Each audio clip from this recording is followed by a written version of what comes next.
বিদায়, টমাস মুলারের বিদায় হয়েছে, জাভি আলোনসোর বিদায় হয়েছে এই সপ্তাহে।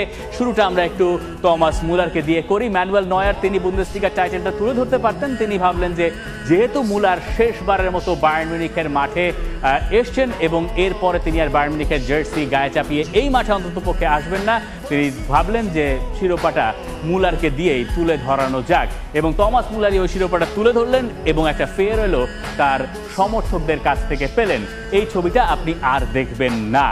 মিস্টার বায়ার্ন মিউনিখকে বিদায় বলছেন ঘরের মাঠে ওই শিরোপাটা তুলে ধরে। কিন্তু এটা তো টমাস মুলার, তিনি আবেগী হন না, তিনি বরং জোক খোঁজেন, তিনি মজা করেন, তিনি আনন্দ করতে পছন্দ করেন। যখন তিনি দাঁড়িয়ে আছেন এবং সমাপনী বক্তৃতা দেবেন, এরকম একটা সময় আপনি এক্সপেক্ট করবেন যে তিনি হয়তো খুব আবেগী কথা বলবেন, কেঁদেও ফেলতে পারেন, কিন্তু এর নাম টমাস মুলার। তিনি বললেন যে আমি অনেক খুঁজে খুঁজে একটা জোক বের করেছি যেটা আমি এই ফেয়ারওয়েলের সময় বলতে চাই। জোকটা তিনি পুরোটা শোনার জন্য অনুরোধ করেছিলেন তার দর্শকদেরকে।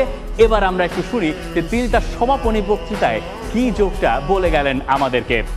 ধরেন এক ব্যক্তি তার মৃত্যুসজ্জায়, তার পাশে তার 3 ছেলে মেয়ে দাঁড়িয়ে আছে। এমন সময় সুন্দর এক কেকের সুবাস সবার নাকে এসে লাগলো। ওই ব্যক্তি বলল, হে আমার সন্তানেরা, মৃত্যুর আগে আমার শেষ ইচ্ছা এই কেক খেয়ে মরতে চাই। ওই ছেলেমেয়েরা সঙ্গে সঙ্গে দৌড়ে গেল, গিয়ে দেখলো তাদের মা কেক বানাচ্ছে। একটু পর তারা খালি হাতে বাবার কাছে ফেরত এলো। তিনি জানতে চাইলেন কেক কই। তার সন্তানরা জবাব দিল, মা বলেছে এই কেক বানানো হচ্ছে মৃত্যুর পরের জন্য। এবং এটা বলে তিনি নিজেও হেসেছেন, পুরো গ্যালারিও হেসেছে।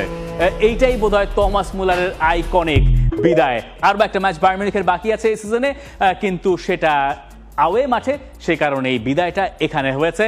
আর আরো